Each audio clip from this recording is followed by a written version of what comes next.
बिस्मिल्लाहिर्रहमानिर्रहीम। अस्सलाम वालेकुम नाज़रीन, आप यूट्यूब चैनल देख रहे हैं। मैं इमरान ख़ान।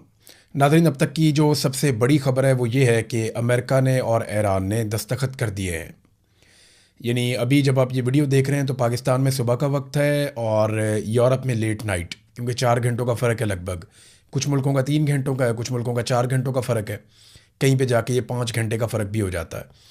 तो डोनाल्ड ट्रंप क्योंकि यूरोप के दौरे पर थे, तो डोनाल्ड ट्रंप ने फ्रांस से बैठकर, और जो खबरें आ रही हैं उनके मुताबिक ईरानी सदर ने ईरान के अंदर से बैठकर ये दस्तखत किए हैं।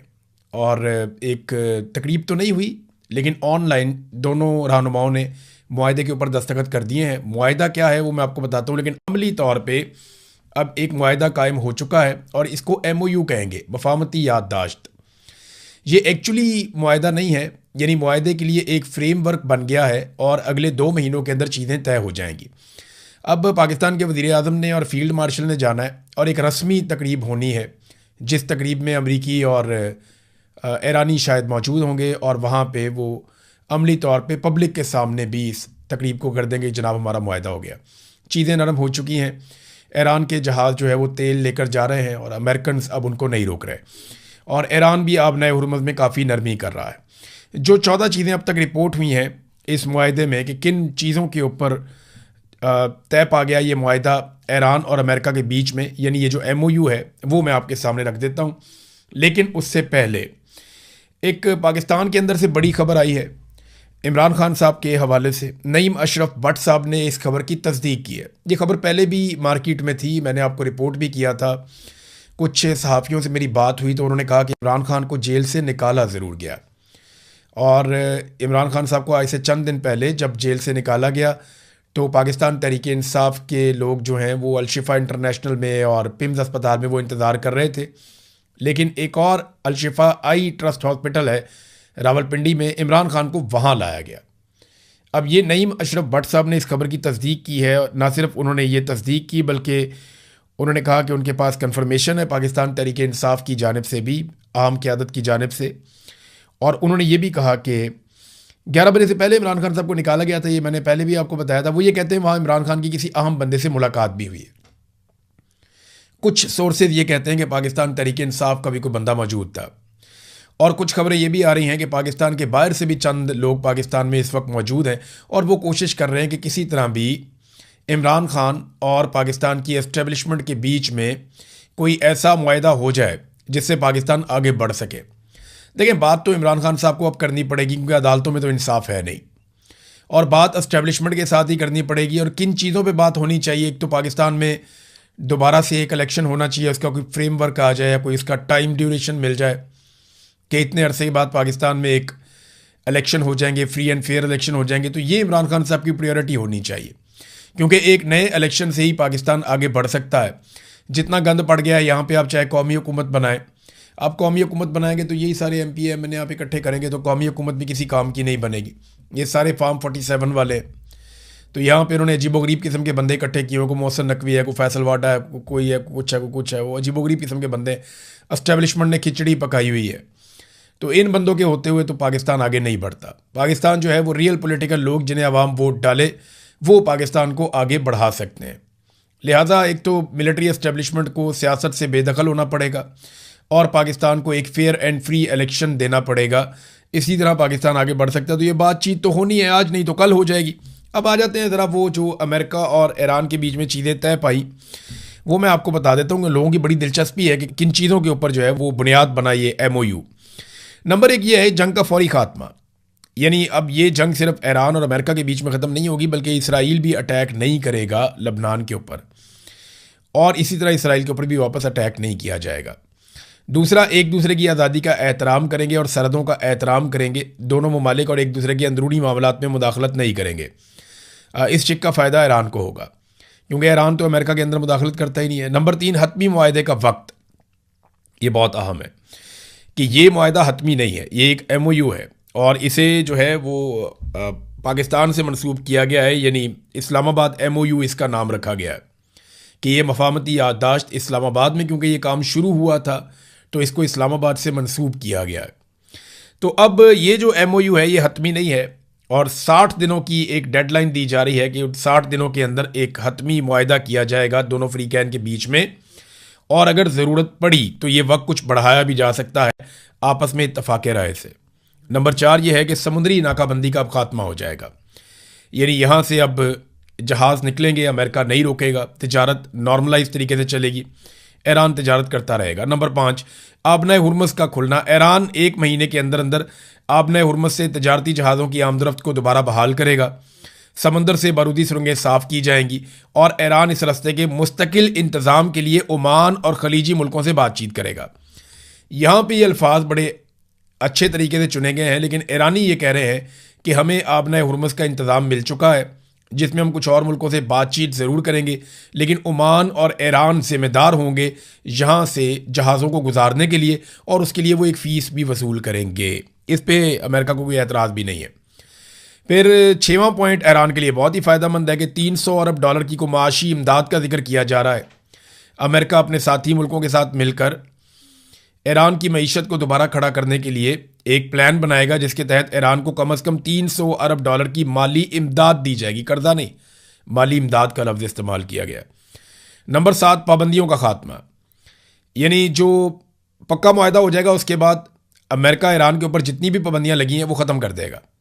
इसमें अक़वाम मुत्तहिदा और आलमी जोहरी इदारे की पाबंदियाँ भी शामिल होंगी जो ख़त्म हो जाएंगी। नंबर 8 एटमी प्रोग्राम का फैसला, ईरान ने दोबारा यकीन दहानी करवाई है कि वो कभी भी एटमी हथियार नहीं बनाएगा। ईरान की ज़रूरत के मुताबिक पुरअमन मकासद के लिए एटमी मवाद के इस्तेमाल का फ़ैसला किया गया है और हतमी मुआहदे में इसको आगे बढ़ा दिया जाएगा। मामले का मसला ये है कि ईरान ने यूरेनियम को ज़्यादा अफसुदा कर दिया था। अगर वो इससे और ज़्यादा यूरेनियम को अफसुदा कर देता है तो वो मवाद तैयार हो जाएगा जो एटम बम चलाने के लिए दरकार होता है। तो ईरान चंद हफ्ते दूर था अपने टारगेट से, उसके बाद सेंट्रीफ्यूजेस भी हैं, सिस्टम सारा है, वो ये कर सकता था। तो लेकिन आयतुल्लाह अली खामनई ने मना कर दिया था और उन्होंने फतवा दे दिया था, फिर ईरान ने ये काम मुकम्मल नहीं किया। तो अब ईरान जो है वो अपनी यूरेनियम को वापस पहले वाली हालत में लेकर आएगा। ये जो 440 किलोग्राम यूरेनियम है, बहुत कहा गया कि अमेरिका के हवाले की जाए, ईरान से बाहर मुंतकिल की जाए, लेकिन ईरान ने यह माना नहीं। अब जो खबरें आ रही हैं वो ये हैं कि इस यूरेनियम की जो अफसूदगी है उसको कम करेगा ईरान और उसको वापस एक लेवल पे लेकर आएगा। वो गालिबन 3.67% की लेवल होती है, वहाँ पे इसको लाया जाएगा। अच्छा, 9वां ये है कि मौजूदा सूरत हाल को बरकरार रखा जाएगा, यानी ये जो स्टेटस को ये बरकरार रहेगा। ईरान अपने एटमी प्रोग्राम को जहाँ है वहीं रोक देगा, इससे आगे नहीं बढ़ेगा। अमेरिका ईरान पर कोई नई पाबंदी नहीं लगाएगा और ना ही खित्ते में अपनी फ़ौज को बढ़ाएगा। नंबर 10 ईरान को तेल बेचने की इजाज़त मिल गई। ये बहुत अच्छी एक डेवलपमेंट है। वो पेट्रोकेमिकल की अशिया, तेल और बाकी चीज़ें वो बेच सकता है और उसके ऊपर कोई रुकावट नहीं लगाई जाएगी। नंबर 11 मुंजमद असासे जो है ईरान के या पैसे हैं वो उनको वापस मिलेंगे।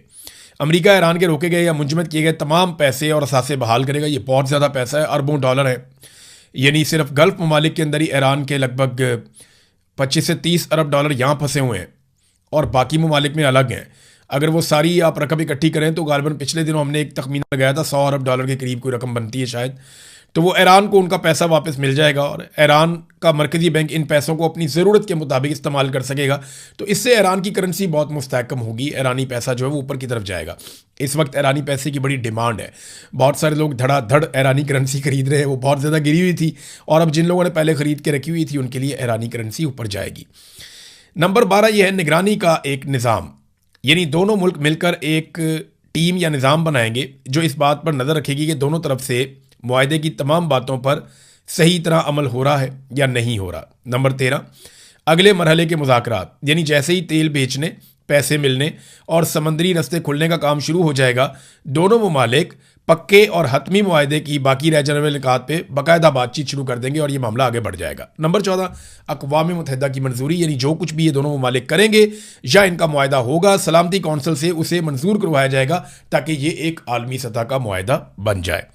तो जनाब ये है वो नुकात जो इस MOU के अंदर दस्तखत हुए अब तक की इत्तला के मुताबिक, जबकि अमेरिकन का कहना है कि नहीं कुछ और चीज़ें भी हैं।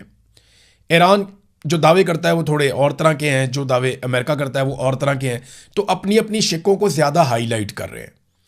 ये तो मैंने आपको बहुत मुख्तसर बताया, ये एक एक पॉइंट जो मैंने आपको बताया इसके आगे पूरे पूरे सफ़े हैं, यानी बहुत लंबी चौड़ी डिटेल होगी। पब्लिक तो वो डिटेल नहीं की जाएगी, लेकिन जब वो मुज़ाकरात करते हैं तो बहुत सारा काम इसके अंदर किया जाता है।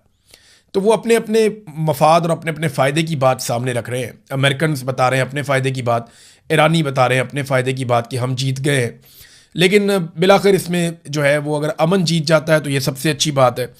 दुनिया एक बड़ी जंग से बच सकती है। दुनिया के अंदर एक तबाही जो हो रही थी, जो माशी तबाही हो रही थी, उससे बचत हो सकती है और अमेरिका को ख़ास तौर पे एक फेस सेविंग मिल सकती है, क्योंकि ये जंग अमेरिका को बहुत भारी पड़ी है।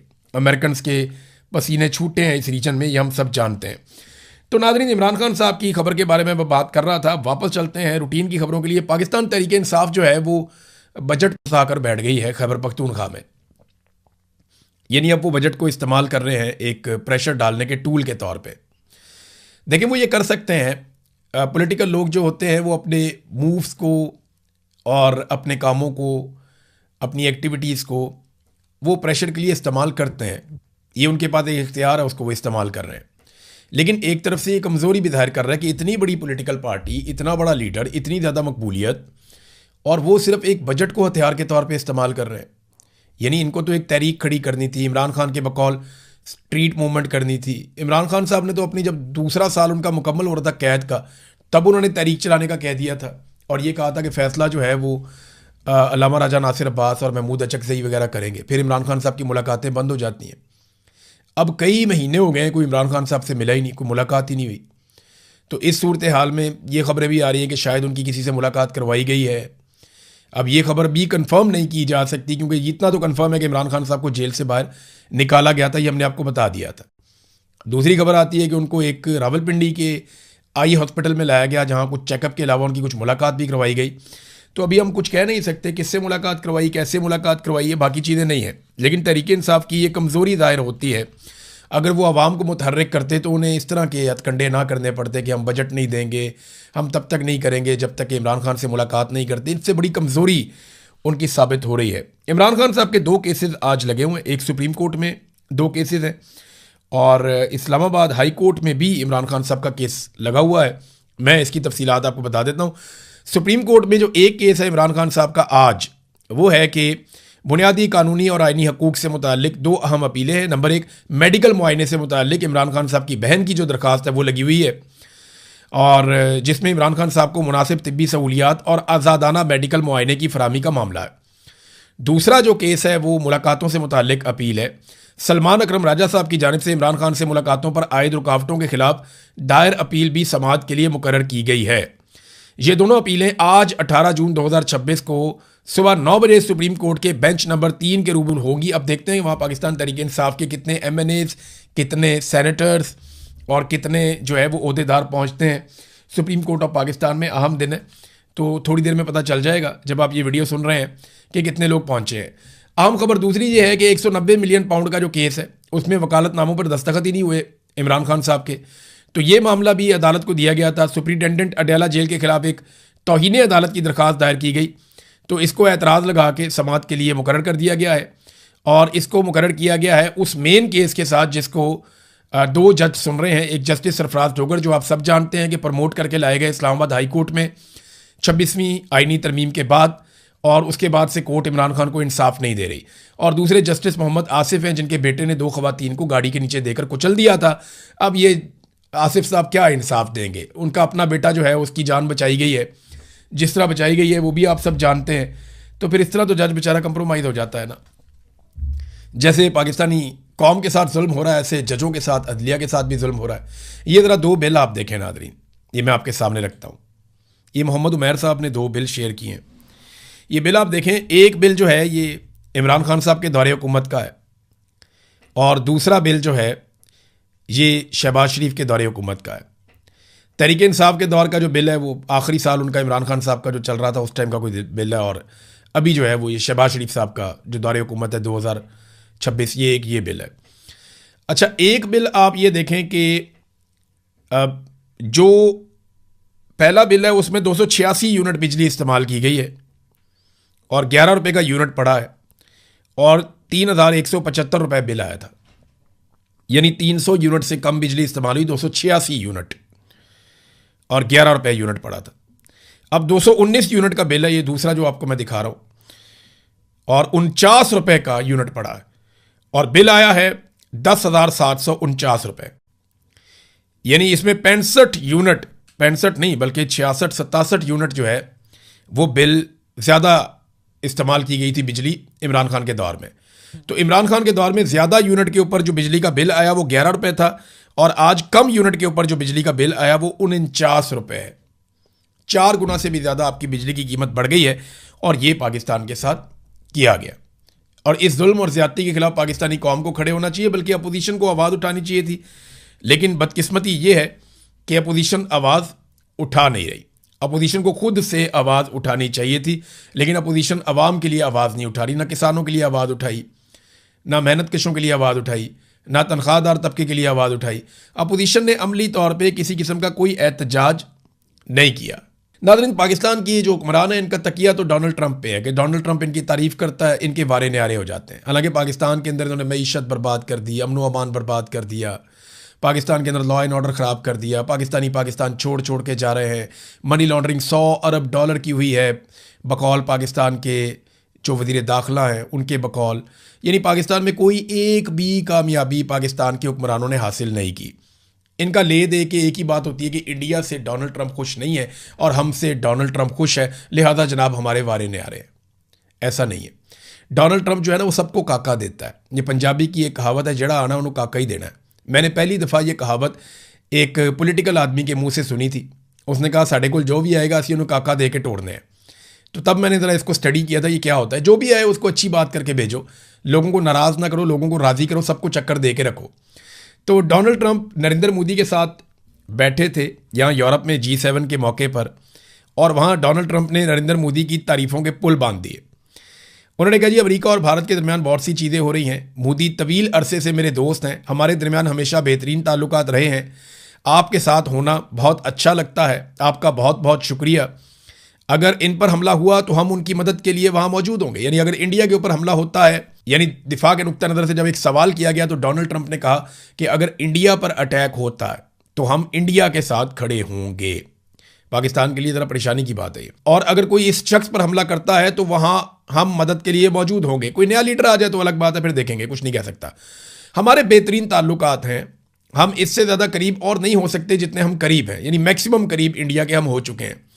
जैसा कि आपने कहा हम और भी करीब हो सकते हैं, वो भी और मैं भी और हमारी कौमें भी, लेकिन ये वाकई हम दोनों से शुरू होता है। रिपोर्टर ने पूछा कि आप अमेरिका भारत तिजारती मुआहदे के कितने करीब हैं।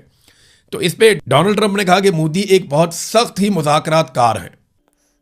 वो देखने में इंतहाई खूबसूरत इंसान है, वो बहुत अच्छे लगते हैं, वो एक फरिश्ते की तरह है, लेकिन दरहकीकत वो एक कातिल की तरह सख्त है, वो एक किलर है।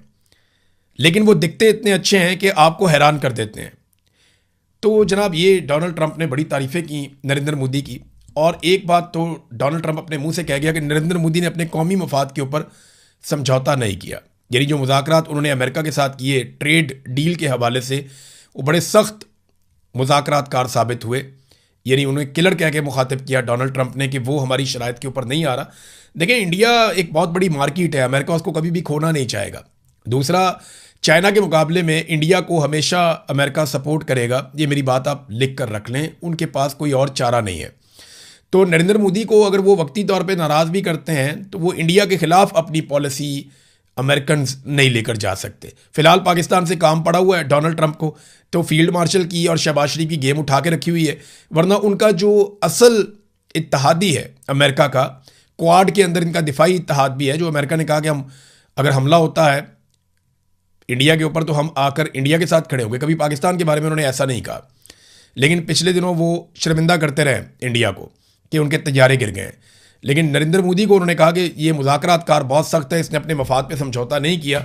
ये बंदा लगता बहुत नरम है, लेकिन अपने काम के अंदर ये पूरा है। डोनाल्ड ट्रंप ने इस तरह की बात की है गोल मोल करके, लेकिन नरेंद्र मोदी की भी गेम उठा दी डोनाल्ड ट्रंप ने। वो सबकी गेम उठा देता है जो भी मिलता है। तैयब उर्दगान मिलते हैं तो बहुत कमाल आदमी। अभी मुलाकात हुई उनकी UAE की हुकूमत से, बहुत शानदार लोग हैं। कतर वालों से मिलते हैं जी, इन जैसा है ही कोई नहीं। मोहम्मद बिन सलमान से मिलते हैं, कहते हैं ये शानदार आदमी है, इसका कोई मैच नहीं है। नेतन्याहू के बारे में डोनाल्ड ट्रंप ज़मीन आसमान के कलाबे मिला देते हैं। आज फ्रांस के सदर के बारे में और उनकी एहलिया के बारे में डोनाल्ड ट्रंप ने बहुत तारीफ़ें की हैं। तो ये एक आदमी, इसको आदत ही तारीफ़ें करने की है। तो फील्ड मार्शल की और शहबाज शरीफ की तारीफ़ें ये करते हैं, लेकिन उसके बदले में हमें क्या मिला? पाकिस्तान को क्या मिला? गरीब आदमी को क्या मिला? कुछ नहीं मिला, कुछ भी नहीं मिला। अब तक के लिए इतना ही। अपना ख्याल रखिएगा, अपने चैनल का भी। अल्लाह हाफ़िज़।